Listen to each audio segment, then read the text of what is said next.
kind of doing the moves over here too. I kind of liked it. I felt very zen over here. All right. Well, parents also want to keep their children well, and that includes when they play video games. If kids had a choice, they would probably play Minecraft and Call of Duty and Hogwarts Legacy Forever, but that's not an option. I bet you guys didn't know I knew all those video games. I do. It can lead to the one thing parents don't want, which is addiction. So we have Dr. Brad Schwal. He is the president and CEO of the Center for Integrative Counseling and Psychology. He's here to share some key video game addiction signs and what to do next if you see them. So good morning. Good morning. So glad to have you here. Now, like I said, I grew up in like the Wii era, and so I loved playing Mario Kart and winning with Princess Peach. And so what makes video games so addictive? Right. Well, it may be a passion. What we need to watch for is when it becomes a pathology. We don't want the time spent in gaming to distract from what needs to be done, what is healthy for a child. And so when we look at, and what we refer to it as is internet gaming disorder, it's not an official diagnosis yet. The DSM-5 Diagnostic and Statistical Manual is, there's research about whether it's a true addiction. But bottom line, whenever an activity causes stress or impairment and distracts from those things that must be done and those things that are healthy, then we have a problem. So in your opinion, how much time should a child be spending maybe per week on playing video games? So if we're thinking about it, that means it may be a problem. So we want to, with our child, think about what does a healthy day look like. Typically during the week, there is plenty of other things to be done other than gaming. There's homework, there's extracurricular activities. So we really are basing that decision on our child, but we know when it gets to the point where we're thinking we need to cut back, then we know that it's a problem. So allowing for balance is key. Weekend time, certainly, but during the week, we want to limit that greatly just because there are so many other things to be doing. Right.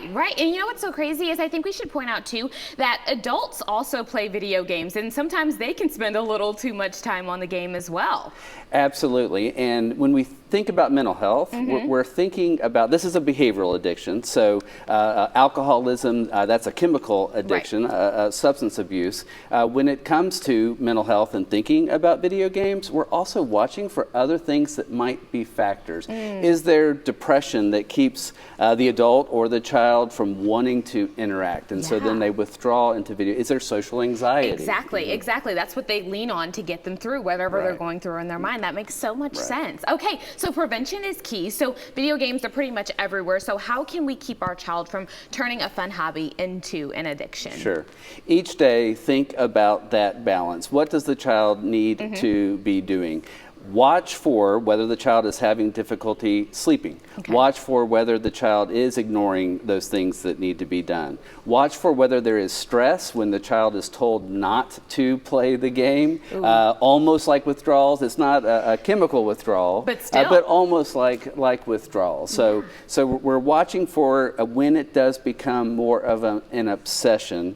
And then what we need to do is we need to think about play. We need to think about activity. We need to think about our kids and their interaction, and by having limits on phone time, on screen time, but not just taking away, we have to add to. We have to give our kids opportunities, and sometimes that takes time, and each stage presents different challenges to that, but the more consistent we are, then our child is going to be well. I'm glad you said that, because you would think that the first thing to do is kind of just take the consoles, take the games away, because that's the first thing you're like, oh, I've got to get rid of this. But putting something in place, because I think it also, like I said, pertains to adults. Even with social media, you know, we get so addicted to it, and we're like, okay, if we take this away, what do we put in its place? And like you said, play and activities that can contribute to their brain health is really important. So let's flip it. For some kids, they have been able to turn their video game into a hobby or a money maker, which is definitely different for this era. So should parents allow their kids to do those such things? Well, I still think we're thinking about the child's well-being. So certainly that's great if a child, as they grow older, develops the hobby into something that where they are, it's almost like athletics. Yeah. We certainly base what our child is doing on the personality of the child, on whether we think that it is a healthy focus. It is so important to attribute to our kids their talents, their interests, their skills. And that may be in the world of computers or internet gaming, but just like with gymnastics or athletics or any endeavor, we still want to focus on our child's overall, helping them to be well balanced. Yes, yes, everything in moderation. Absolutely. That's the goal. That's the goal. All right. Well, thank you so much for joining us this Thank you. morning. We do have tips at thecentercounseling.org on this topic, so I want you to know. There you go. Our counselors You know are where to dealing with find this them. all the time. Absolutely. Thank you. All right. Well, thank you so much. All right, Jay.